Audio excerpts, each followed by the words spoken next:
Hello, this is Dr. Gunjan Vishwakarma. Welcome to my channel. I'm a tarot card reader, Vastu consultant, spiritual healer, motivational speaker, and numerologist. I also give consultancy for astrology, crystal, and aromatherapy. So, first, let's check your cards. So today we have a pick a card reading for all of you. आप लोग जो twin flame journey में हैं, most probably आप मुझे देखने वाले divine फेमिनाइंस होती हैं, और अगर आप ट्विन फ्लेम नहीं भी हैं लेकिन अगर आप किसी ऐसे सोल कनेक्शन में हैं, किसी ऐसे रिलेशनशिप में है जो आपको अभी इस वक्त में प्रेजेंट टाइम में सर्व नहीं कर रहा, अप टू मार्क आपके साथ बिहेव नहीं कर रहा, या किसी भी XYZ किसी भी रिलेशनशिप में जिसमें आपको लगता है कि कंटिन्यू करना पॉसिबल नहीं हो पा रहा है और हमें लेट गो करने की जरूरत है, हमें छोड़ देने की जरूरत है, हमें डिटैच हो जाने की जरूरत है, और आप ऐसा नहीं कर पा रहे हैं, तो ये रीडिंग आज आपके लिए होने वाली है। आपको डिटैचमेंट के लिए, लेट गो के लिए कौन से प्रोसेस से गुजरना चाहिए, क्या आपको करना चाहिए, इसी पर मैंने आज ये रीडिंग बनाई है। हालांकि आपको ट्विन फ्लेम डिटैचमेंट के लिए दूसरे अगर आप गूगल करेंगे तो आपको आर्टिकल्स मिलेंगे, वीडियोस भी मिलेंगे और वो आपकी मदद भी कर सकते हैं, लेकिन यहाँ इस वीडियो को बनाने का पर्पस ये है कि कई बार मेरे पास में पर्सनल रीडिंग्स आती हैं और वे सब कहते हैं कि मैडम हमने बहुत सारे तरीके लगाए लेकिन हमसे लेट गो नहीं हो पा रहा है और आप हमारी किसी तरह से हेल्प कीजिए। तो उनकी पर्सनल रीडिंग में, उनकी जो टैरो में जो जिस तरह की उनके कार्ड्स निकल के आते हैं उसके अकॉर्डिंग मैं उनको कुछ पर्सनल हीलिंग्स बताती हूँ कि आपको पर्टिकुलरली ये पर्टिकुलर डिटैचमेंट्स की आपको जरूरत है, ऐसे ऐसे आप जाइए। तो इसी तरीके से आपके साथ भी ऐसा हो सकता है कि आपको किसी पर्टिकुलर तरह के प्रोसेस से गुजरने की जरूरत हो। तो यहाँ पर एक जनरल रीडिंग के तौर पर मैंने यहाँ पर 3 पाइल्स को तैयार कर दिया है। आप अपनी इंट्यूशन के हिसाब से चुन लीजिए अपनी पाइल को। हो सकता है कि आपको अपनी ट्विन फ्लेम जर्नी में इस प्रेजेंट टाइम में जिस तरीके से लेट गो करने की जरूरत हो उसकी गाइडेंस इन पाइल्स में हो सकती है। ओके, तो आपके लिए हमारे पास में आप एक से ज्यादा पाइल्स भी चुन सकते हैं और आप चाहें तो इंफॉर्मेशन के लिए पूरी रीडिंग भी देख सकते हैं, क्योंकि ये पूरी रीडिंग ट्विन फ्लेम्स के लिए खास तौर पर गाइडिंग रीडिंग हो सकती है, या फिर आपको एक इसमें आगे की प्रोसेस के लिए आपको अपने लिए कोई गाइडेंस मिल सकता है। तो आप चाहें तो इसको एज अ पर्सनल रीडिंग की तरह या फिर एक गाइडिंग रीडिंग की तरह पूरा ही आप इसको देख सकते हैं। हालांकि जब आप मेरे साथ पर्सनल रीडिंग लेते हैं तो उसमें आपके पर्सनल और आपके ट्विन के बीच के जो पास्ट लाइफ कनेक्शन है उसके अकॉर्डिंग स्पेसिफिक हीलिंग्स निकल कर आती हैं, आप वो जरूर से ट्राई कर सकते हैं। तो यहाँ पर फर्स्ट जो पाइल आपके लिए आई है ये पिंक रोज पाइल है, दूसरी जो पाइल है वो एंजल हैंड्स पाइल है, और तीसरी जो हमारे पास है ईगल विजडम पाइल है। मैंने इनको इस तरह से नाम दिया है, pink rose, this is angel hands and this is eagle wisdom. तो इन तीनों पाइल्स में से जिस भी पाइल को आपको चुनना है चुन लीजिए। So pile number 2, how to let go your twin flame or any connection which is not serving you at the present moment। किसी भी ऐसे कनेक्शन को या अपने ट्विन फ्लेम को कैसे लेट गो कर दिया जाए, कैसे उनसे डिटैच हुआ जाए अगर वो आपके इस समय में किसी भी तरह से हेल्पफुल साबित नहीं हो रहे हैं। पाइल नंबर 2 आपके लिए बहुत इंपॉर्टेंट कार्ड्स निकल कर आए हैं, books card, fire guardian card, trust card and deep replenishment card. अब मैं एक एक कार्ड्स को आपको एक्सप्लेन करती जाऊंगी। पहला आपके लिए बुक्स कार्ड आया है। तो ओके, तो आपकी हीलिंग में बुक्स का यानी कि ज्ञान का यानी कि नॉलेज का बहुत बड़ा योगदान होने वाला है। शायद आपने ये कोटेशंस कभी सुने होंगे, ignorance is the root of all suffering, या फिर आपने मे बी ये भी सुना हो, knowledge is the key of all happiness. मतलब कि अज्ञान सारे दुखों की जड़ है और ज्ञान सारे सुखों का द्वार है। इस तरह के कोटेशंस आपने जरूर से सुने होंगे। तो और ये बात बिल्कुल सही भी है, जब तक आप किसी चीज के लिए पूरी तरह से नॉलेजफुल नहीं होते, जब तक आपको पूरा ज्ञान नहीं होता, तब तक ही वो चीज आपको परेशान कर सकती है। जैसे ही आप नॉलेज गेन कर लेते हैं, आपको उस चीज का पूरा ज्ञान हो जाता है और वो चीज आपको परेशान करना बंद कर देती है। खास तौर पे जिन्होंने पाइल 2 चुना है, आपको इस वक्त किस तरह की हीलिंग्स करनी चाहिए, आपको इस समय अपने ज्ञान को बढ़ाने की जरूरत है। और कौन सा ज्ञान बढ़ाने की जरूरत है? अपना स्पिरिचुअल नॉलेज आपको बढ़ाने की जरूरत है। और दूसरी चीज, अगर आप स्टूडेंट हैं तो आपको ट्विन फ्लेम से अपना ध्यान हटाकर अपनी स्टडी पर, अपने करियर डेवलपमेंट पर आपको ध्यान लगाना चाहिए। ओके, बुक्स के साथ अपने आप को एंगेज कर दीजिए, बुक्स के साथ अपने आप को बिजी कर दीजिए, तो ऑटोमेटिकली आप जो है वो ट्विन फ्लेम कनेक्शन से थोड़ा सा डिटैच हो सकेंगे। दूसरी चीज, आप स्पिरिचुअल बेस्ड बुक्स को पढ़िए, स्पिरिचुअल नॉलेज यानी आध्यात्मिक ज्ञान को ग्रहण करने की कोशिश कीजिए। ट्विन फ्लेम कनेक्शन क्या होता है, इनर वर्क क्या होता है, कैसे अपने आप को सेल्फ डेवलपमेंट कैसे किया जाता है, self guide books, self help books, motivational books, इनके साथ में आप अपना कनेक्शन बनाइए। और अभी के टाइम में तो सोशल मीडिया का जो टाइम है, अगर आप बुक्स पढ़ने के लिए आप नहीं बैठना चाहते हैं तो बहुत ढेर सारे मोटिवेशनल वीडियोस अवेलेबल होते हैं। इसके अलावा ऑडियो बुक्स अवेलेबल होती हैं, बहुत सारे ऐसे एप्स होते हैं जिनके ऊपर आप बुक्स की समरी को पढ़ सकते हैं। तो आप बुक्स के द्वारा यानी ज्ञान के द्वारा डिटैचमेंट प्राप्त कर सकते हैं। ज्ञान ही मुक्ति का मार्ग है, ये भी कहा जाता है। तो आप बुक्स के द्वारा यानी नॉलेज के द्वारा अपने डिटैचमेंट को बढ़ाने की कोशिश कीजिए, अपने आप को एजुकेट कीजिए। जिस भी टॉपिक, जो भी व्यक्ति आप, जो रिलेशनशिप आपको दुख दे रहा है या जो भी कारण आपका जिंदगी में दुख का कारण है, उसके ऊपर जब आप अपने आप को एजुकेट करते हैं, उसके ऊपर जब आप अपनी नॉलेज बढ़ाते हैं, तो ऑटोमेटिकली आपको सॉल्यूशंस मिल जाते हैं। ऐसा गाइडेंस आपके लिए यहाँ पर आ रहा है। और जब तक हम किसी चीज को नहीं जानते ना, तब तक ही उस चीज की क्यूरियोसिटी रहती है, वो चीज हमें परेशान करती रहती है। अगर आप कोई मिस्टिक मूवी देखने जाते हैं, कोई हॉरर मूवी देखने जाते हैं, फर्स्ट टाइम जब आप उसको देखते हैं आप कितना डरते हैं, क्योंकि आप उसके बारे में नहीं जानते, आप स्टोरी नहीं जानते, आप उसका एंड नहीं जानते। लेकिन एक बार अगर आप मूवी देख लेते हैं, या एटलीस्ट अगर आपको कोई स्टोरी भी सुना देता है, तो उसका जो डर होता है वो खत्म हो जाता है, राइट? उसके प्रति जो क्यूरियोसिटी होती है वो खत्म हो जाती है। अगर हम किसी हॉरर हाउस में जाते हैं और आप पहली बार जब आप एंटर करोगे तो हर चीज आपको डराएगी, हर चीज आपको फैसिनेट करेगी। लेकिन एक बार दो बार जाने के बाद में आपको पता है कि कहां से क्या निकल कर आने वाला है और क्या चीज आपको डराने वाली है, तो आपके अंदर का वो डर और वो जो फीलिंग्स होती हैं, बैड फीलिंग्स होती हैं, वो खत्म हो जाती है। तो आप किसी भी सब्जेक्ट से डर रहे हैं, किसी भी सब्जेक्ट की वजह से आपको परेशानी हो रही है, तो उस सब्जेक्ट पर अपनी नॉलेज बढ़ाइए, ऑटोमेटिकली सॉल्यूशंस आपके पास होंगे और आपके पास में डिटैचमेंट के, लेट गो के बहुत सारे नए नए तरीके निकल कर सामने आ जाएंगे। ऐसा आपके लिए यहाँ पर कहा जा रहा है, ठीक है ना? और वैसे भी जब आप क्योंकि आप एक ट्विन फ्लेम है, तो डेफिनेटली आप स्पिरिचुअल ग्रोथ के लिए यहाँ पर आए हैं। तो आप ट्विन को लेट गो, जिन्होंने ट्विन को लेट गो भी कर दिया, जो डिटैच भी हो गए, उनके लिए भी यहाँ पर गाइडेंस निकल कर आया है कि अपनी स्पिरिचुअल नॉलेज को बढ़ाइए। ओके, क्योंकि स्पिरिचुअल नॉलेज आदमी को माइंड की क्लैरिटी देती है। स्पिरिचुअल नॉलेज से आपका कैरेक्टर आपका स्ट्रांग होता है, आपका विल पावर स्ट्रांग होता है, और आपको आपकी लाइफ का ट्रू पर्पस पता चलता है। अगर आप गीता पढ़ें, अगर आप भागवत महापुराण पढ़ें, अगर आप दूसरे वेद पढ़ें, तो आपको पता चलेगा कि बहुत सारे, कितने हमसे कितने ज्यादा समझदार लोग कितना कितना कुछ अच्छा ज्ञान बांट कर गए हैं, देकर गए हैं। तो ज्ञान प्राप्ति की लालसा जगा कर रखिए, ज्ञान को लगातार बढ़ाते रहने की जर्नी पर आप जाइए इस समय में, क्योंकि आपके लिए कार्ड निकल कर आया है। और अपनी जिंदगी के ट्रू पर्पस को समझने की कोशिश कीजिए किताबों के द्वारा। दूसरे लोगों ने जो पहले से ज्ञान आपके लिए रख कर रखा है, उस ज्ञान को एकत्रित करने की कोशिश कीजिए, तो आप अपने ट्विन को डेफिनेटली लेट गो कर पाएंगे।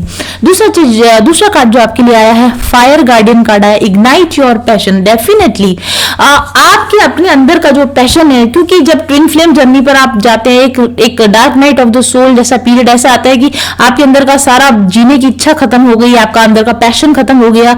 तो अपने उस मरे हुए पैशन को, अपने उस मरी हुई इच्छाओं को फिर से जागृत कीजिए, जो आपके ट्विन से अलग दूसरी जो इच्छाएं हैं आपकी, दूसरी जो पैशन है आपके, दूसरी हॉबीज जो हैं आपकी, उनको आप इग्नाइट कीजिए, अपने पैशन पर काम करना शुरू कीजिए। आपने अपने फ्रेंड्स को सबको छोड़ दिया, आपने अपनी फैमिली को छोड़ दिया, आपने करियर को परस्यू करना छोड़ दिया, आपने पढ़ाई को परस्यू करना छोड़ दिया, आपके अपने कुछ शौक हुआ करते थे, वो सारे शौक पर आपने काम करना छोड़ दिया। आपकी कुछ स्किल्स हुआ करती थी, आपकी कुछ हॉबीज हुआ करती थी, जिनमें आप पहले बहुत अच्छी तरीके से काम करते थे, वो सब आपने अगर छोड़ दिया है, तो फिर से लिस्ट बनाइए, आपके पैशन क्या है, आपको क्या क्या करना अच्छा लगता है, और आप फिर से उन कामों को करने पर लग जाइए, बजाय इसके कि सारे दिन बैठकर काउच पर बैठकर आप सोचते रहे कि मेरा ट्विन मेरे बारे में क्या सोच रहा होगा या वो कब आएगा। सारा जो कुछ भी आप टाइम वेस्ट करते हैं, सोशल मीडिया स्क्रॉलिंग करना, सोशल मीडिया स्टॉक करते रहना, अपने ट्विन को ऑनलाइन कब आ रहा है कब नहीं आ रहा है ये सब चेक करना, इन सब चीजों में टाइम वेस्ट करने की बजाय या तो आप अच्छी बुक्स पढ़िए, अपना फ्री समय बुक्स पढ़ने में निकालिए, या तो फिर आप अपने पैशन को यानी अपनी हॉबीज को पूरा करने पर ध्यान दीजिए। ओके, और पैशन वर्ड से मुझे इकिगाई वर्ड याद आ रहा है, जापानीज वर्ड है इकिगाई। इकिगाई वर्ड का मतलब होता है कि अपने अपने लाइफ पर्पस को जानना, अपने फाइंड योर लाइफ पर्पस, अपने लाइफ पर्पस को जानिए। आप क्यों आए हैं यहाँ पर? आप क्या यहाँ पर बैठकर रोने धोने के लिए आए हैं? आप क्या यहाँ पर बैठकर किसी का वेट करने के लिए आए हैं? या आपकी जिंदगी का कोई पर्पस है, आपकी जिंदगी का कोई उद्देश्य है? ईश्वर ने आपको यहाँ पर परेशान होने के लिए नहीं भेजा है। ईश्वर ने आपको यहाँ पर किसी और का इंतजार करने के लिए नहीं भेजा है। ईश्वर ने आपको यहाँ किसी बड़े पर्पस से भेजा है। उस पर्पस को पता करने की कोशिश कीजिए। आप जीवन क्यों जी रहे हैं? आपका जीवन जीने का कारण क्या है? और आपकी जिंदगी का मोल क्या है? आपकी जिंदगी का क्या ये मोल है कि आप दूसरे किसी व्यक्ति के लिए रोते रोते अपना जिंदगी बिता दें, परेशान होते होते अपनी लाइफ काट दें, साल 2 साल 10-10 साल। कई बार मेरे पास ऐसी लेडीज आती हैं 10-10 साल से अपने ट्विन की वजह से परेशान है और लेट गो नहीं कर पा रही है। आई मीन इलॉजिकल लगता है मुझे ऐसी चीजें, जब मेरे पास कोई ऐसी लेडीज आती है जो कहती है कि हम 10 साल से उस पर्सन का वेट करें। भाई जो 10 साल में रिटर्न बैक होकर नहीं है, आपको किस बात की अब और उम्मीद बची है उससे? अपनी जिंदगी को किसी और व्यक्ति के लिए बर्बाद मत कीजिए। अपनी जिंदगी का आप मोल पहचानिए। दूसरा व्यक्ति अगर आपका मोल नहीं पहचाना, आपकी वैल्यू नहीं पहचाना, तो खुद तो अपनी वैल्यू पहचान रही है। अगर आप ही अपनी वैल्यू नहीं पहचानेंगे तो आप दूसरे से कैसे एक्सपेक्ट करेंगे कि वो आपकी वैल्यू पहचानेगा? आपके अंदर का स्पार्क कहां मर गया? आपके अंदर का आत्मसम्मान कहां मर गया? अपने अंदर के उस पैशन को जगाइए, अपने अंदर की उस आग को जगाइए, किसी और के लिए नहीं, अपने लिए। आप इस जिंदगी को इसी तरह से बर्बाद करके चले जाएंगे बिना कुछ नॉलेज लिए, बिना कुछ स्पिरिचुअल डेवलपमेंट किए, बिना किसी पैशन को जिए। आप आगे जाके ऊपर वाले को क्या जवाब देंगे? इसलिए आप अपने ट्विन के पीछे भागना बंद कीजिए, अपनी नॉलेज बढ़ाइए और अपने पैशन के पीछे जीना सीखिए। ट्विन के पीछे मत भागिए, ट्विन की एनर्जीज को चेक मत कीजिए, ट्विन का वेट मत कीजिए। अपने जीवन को किसी और व्यक्ति के लिए वेस्ट मत कीजिए। अपने उद्देश्य के लिए जीना सीखिए। और अगर आपको नहीं पता है कि उद्देश्य को कैसे पाया जाता है, पैशन को कैसे पाया जाता है, तो आप इकिगाई नाम से गूगल कीजिए, आपको पता चलेगा इकिगाई को कैसे पता किया जाता है। ये जो इस वक्त मैं अभी यहाँ पर कर रही हूँ आप लोगों के साथ में टैरो रीडिंग के थ्रू आप लोगों को अवेकन करने का काम करिए। That is what my Ikigai is. मुझे भी 40 इयर्स की एज में जाके पता चला कि व्हाट इज माय इकिगाई, और अब मैं उस पर काम कर रही हूँ। ओके, तो आपको भी अपनी इकिगाई पता करने की जरूरत है। और जब आपके पास एक उद्देश्य होगा, जब आपके पास जीने की एक वजह होगी, तो सच बात है कि आपको वक्त ही नहीं होगा कि कोई दूसरा व्यक्ति कर क्या रहा है, सोच क्या रहा है, आएगा या नहीं आएगा। You won't have time for all that bullshit. Okay, और उसके बाद में अगर आप यहाँ पर देखेंगे ना, इस एंजेलिक फिगर के यहाँ पर एक सिंबल बना हुआ है, सर्कल के अंदर एक ट्राइंगल बना हुआ। It is a specific symbol. इस सिंबल को सोबरिटी सिंबल कहा जाता है। सोबरनेस का सिंबल है ये। सोबर हो जाना, सोबर हो जाने का मतलब है अपने सारे बैड हैबिट्स को छोड़ देना। सोबर होने का मतलब है एडिक्शंस को छोड़ देना। जैसे हम बोलते हैं ना कि अगर अल्कोहल नहीं लिया हो तो कहते हैं ना आई एम सोबर, उस तरह से आपको सोबर होने की जरूरत है। सोबर होने का मतलब है आपको अपने कौन कौन से एडिक्शंस हैं, कोई भी गलत हैबिट्स जो आपके अंदर हैं, उनको आप छोड़ने का काम कीजिए। ओके, और संयम है। इस सोबरनेस का मतलब इसका संयम भी होता है। संयम में रहना सीखिए, अपनी सीमाओं को पहचानना सीखिए, अपनी बाउंड्रीज को टाइट कीजिए। कोई दूसरा व्यक्ति कैसे आप पर इतना हावी हो सकता है कि आपकी आत्म सीमाओं का, आपकी बाउंड्रीज का हनन करके आपको परेशान कर सकता है। अपनी बाउंड्रीज को टाइट कीजिए, अपनी सीमाओं को पहचानिए, दूसरे व्यक्ति की सीमाओं को पहचानिए, संयम में रहने की कोशिश कीजिए और अपनी जिंदगी के उद्देश्य को जीने की कोशिश कीजिए। ये गाइडेंस है आप लोगों के लिए, पाइल नंबर 2। और इस साइड पे हमारे पास में आपके लिए 2 कार्ड्स हैं, trust and deep replenishment card. Trust card, पहली चीज तो ये है कि ईश्वर पर भरोसा करना सीखिए। अगर आप ट्विन फ्लेम है तो आपका ट्रस्ट मजबूत होना चाहिए। ईश्वर पर, डिवाइन पर, यूनिवर्स पर आपका ट्रस्ट मजबूत होना चाहिए। डिवाइन टाइमिंग, जब ईश्वर की इच्छा होगी तब चीजें ठीक होगी। डिवाइन टाइमिंग पर आपका ट्रस्ट होना चाहिए। ट्विन जर्नी पर आपका ट्रस्ट होना चाहिए। और जो भी प्रोसेस चल रहा है, उस प्रोसेस को चलने में समय लगेगा, इस बात पर आपको ट्रस्ट होना चाहिए। और जो यहाँ पर लिखा हुआ I accept my inner voice, I accept that my inner voice will always guide me correctly, first file में भी यही बात निकल कर आई थी। अपनी अंदर की आवाज को, अपने दिल की आवाज को सुनना सीखिए और उस विश्वास कीजिए कि मेरा दिल मुझे जो कह रहा है उस आवाज को मैं उस आवाज का मैं भरोसा करूं। अपने दिल की आवाज को सुनिए और उसका भरोसा करना सीखिए। और इंट्यूशन पर एकाएक भरोसा नहीं होता, लेकिन जैसे जैसे आप इंट्यूशन पर ज्यादा से ज्यादा भरोसा करते जाते हैं वैसे आपकी इंट्यूशन आपको और ज्यादा अच्छे से गाइड करती जाती है और ज्यादा समय के साथ आपकी इंट्यूशन तेज होती जाती है जब आप इंट्यूशन पर भरोसा करते हैं। जैसे intuition is like a muscle. जैसे आप जिम में जाते हैं, ट्रेनिंग करते हैं तो आपकी मसल्स मजबूत होती हैं। पहले आप मैं तो अपनी बात करती हूँ, मैंने जिम ज्वाइन किया हुआ है। जैसे तो मैं शुरुआत में मुझे 3 किलोमीटर पर आवर की स्पीड पे भी नहीं दौड़ पाती थी, फिर 4, 5, 6 ऐसे, तो महीना 1.5 महीने के अंदर मेरी स्टेमिना बढ़ी है ना। और आप लोगों के नॉलेज के लिए बता दूं कि जब आप ट्विन फ्लेम होते हैं तो आपको अपनी फिजिकल हेल्थ पर बहुत अच्छे से काम करने की जरूरत होती है, क्योंकि एक हेल्दी माइंड जो होता है वो एक हेल्दी बॉडी में ही रह सकता है। आप मेडिटेशन करके माइंड को तो आप हाई वाइब्रेशन में पहुंचा देते हैं, लेकिन ऐसा हाई वाइब्रेशन में जो माइंड होता है उसको सस्टेन करने के लिए आपके पास एक हेल्दी बॉडी भी होना बहुत जरूरी है। ये तो एक आउट ऑफ द वे जाके मेरे पास पता नहीं कैसे मैंने बोल दिया, पर आप इसका ध्यान रखिए कि आपको अपने हेल्थ का मेंटेनेंस का ध्यान रखना है, आपको अपनी स्टेमिना बढ़ानी है। ओके, लोगों के लिए, किसी और के लिए सारा दिन वेस्ट कर रहे हैं, टाइम वेस्ट कर रहे हैं और प्रोकास्टिनेट किए जा रहे हैं, काम करने के लिए नहीं उठ रहे हैं, आलस कर रहे हैं। अगर आप ऐसा करते हैं तो उठिए, एक्सरसाइज कीजिए, अपने आप को एक्टिव बनाइए। ये भी आपके लिए मैसेज है। ओके, तो मैं क्या कह रही थी? यस, मैं कह रही थी कि intuition is like a muscle. आप जिस तरह से जिम में जाकर अपनी मसल्स को मजबूत करते हैं, बार बार उनके साथ काम लेकर आप उनको मजबूत करते हैं, उसी तरह अपनी इंट्यूशन पर भरोसा कर करके आप अपनी इंट्यूशन को एकदम तेज, रेजर शार्प आप अपनी इंट्यूशन को बना सकते हैं। और वो आपकी इंट्यूशन आपको बताएगी कि आपको क्या काम करना चाहिए और क्या नहीं करना चाहिए। आपकी इंट्यूशन जब आपको बार बार अंदर से कहती है इस पर्सन को लेट गो करना चाहिए, लेट गो करना चाहिए, लेट गो करना चाहिए, लेकिन आप बाहरी आवाजों की वजह से या बाहरी अपने जो भी आपके एडिक्शंस होते हैं, अभी ये कार्ड भी आया था आपके लिए, या फिर आपके अज्ञान के कारण या फिर आपके एडिक्शन के कारण आप अपने दिल की आवाज को अगर नकारते हैं तो ऐसा आपको नहीं करना चाहिए। ओके, और ईश्वर पर भरोसा रखना सीखिए। ट्रस्ट कार्ड आपको ये बता रहा है, क्योंकि जब आप पूरा भरोसा रखते हैं ना, तब आप रोना धोना छोड़ देते हैं। जब आपको पता है कि ईश्वर अपना काम सही तरीके से करेगा, मुझे उसमें इंटरफियर करने की जरूरत नहीं, तो ऑटोमेटिकली आपका रोना धोना बंद हो जाएगा, आपका उदास होना बंद हो जाएगा, अगर डिप्रेस होना बंद हो जाएगा। और जब आप उदास नहीं है, डिप्रेस नहीं है और आप ट्रस्ट करते हैं कि ईश्वर आपके लिए सब कुछ सही कर रहा है, तो आपकी वाइब्रेशन ऑटोमेटिकली रेज हो जाती है, आपकी वाइब्रेशन ऑटोमेटिकली बढ़ जाती है। और जब आप हायर वाइब्रेशंस में होते हैं तो लॉ ऑफ अट्रैक्शन अपना काम करना शुरू कर देता है, आपकी जिंदगी में वो बदलाव होने लग जाते हैं जो आपके लिए सही है और अच्छे हैं। ओके, तो ट्रस्ट करना सीखिए, अपने ट्रस्ट को बढ़ाना सीखिए। और नेक्स्ट जो कार्ड आपके लिए डीप रिप्लेनिशमेंट का कार्ड आया है। और जब आप एक बार ट्रस्ट करना शुरू कर देते हैं ना, फिर आप रेस्ट कर सकते हैं, फिर आप रिलैक्स कर सकते हैं। राइट, जब आप रात में जब आप सोते हैं ना, तो आप बड़े आराम से, आपको नींद आ जाती है। क्यों आ जाती है?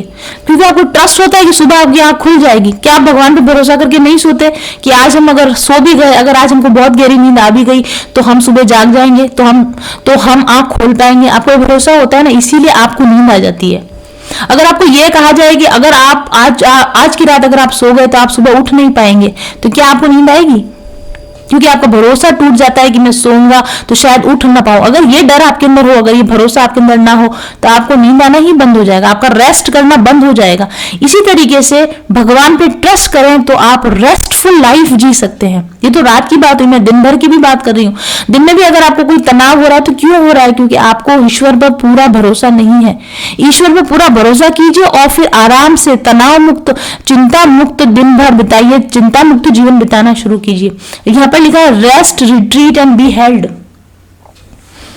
भगवान पर भरोसा कीजिए, ईश्वर जो कर रहा है बिल्कुल सही कर रहा है, डिवाइन टाइमिंग अपने हिसाब से काम कर रहा है, तो आप आराम से तनाव मुक्त हो सकते हैं, आप रेस्ट कर सकते हैं, आप वो कर सकते हैं जिसमें आपको खुशी मिलती है। ओके, और जब हम रेस्ट करते हैं, जब हम रिट्रीट करते हैं, जब हम ब्रेक लेते हैं, जब हम सारा कुछ अपने हाथ में कंट्रोल लेने की कोशिश नहीं करते, सारी चीजों को अपने हिसाब से डायरेक्ट करने की कोशिश नहीं करते, तो चीजें ऑटोमेटिकली हो जाती हैं। आप लोगों में से अगर कुछ लोग गांव के एनवायरनमेंट से रिलेटेड हों या जानते हों, जब हम लगातार कुएं के अंदर मोटर लगाते हैं, कुआं खाली हो जाता है, सिंचाई करते हुए कुआं खाली हो जाता है, तब किसान क्या करते हैं? कुछ नहीं करते, वो छोड़ देते हैं, मोटर बंद कर देते हैं, कुएं को छोड़ देते हैं उसके हाल पर, और रात भर जब वो कुआं ऐसे ही पड़ा रहता है, ऑटोमेटिकली अगले दिन सुबह कुआं फिर से पानी से भर जाता है। रेस्ट की जरूरत कुएं को भी है।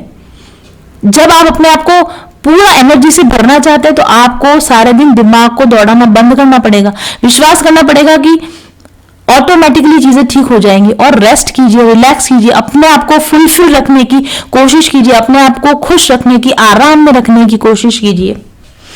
ओके, नई ऊर्जा से अपने आप को भर के रखने की कोशिश कीजिए, अपनी ऊर्जा को बर्बाद मत कीजिए।